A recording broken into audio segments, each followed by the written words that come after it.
Hello everyone! For today's video, ayan, magluluto ako ng cauliflower fry. So, gagamit tayo dyan ng harina, salt, chili powder, and turmeric.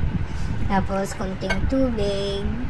Ayan guys, haluin natin. Tapos, saka natin ihuhulog yung nilaga natin ng cauliflower. Nilaga ko yan guys kasi nga pag hindi mo siya lagain, matigas siya. Tapos magpapainit tayo ng mantika, saka natin ihuhulog yung cauliflower. I-try nyo yan guys, masarap.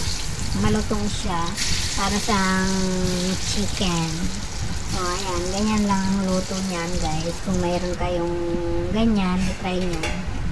Masarap siya kasi nga vegetarian kami guys, kaya ganyan lang yung ginagawa ko sa cauliflower. Parang chicken na rin siya. O, ayan na guys. So ayan, luto na siya. So malutong siya guys. Hindi siya nakakasawa. Masarap siya. Thank you for watching.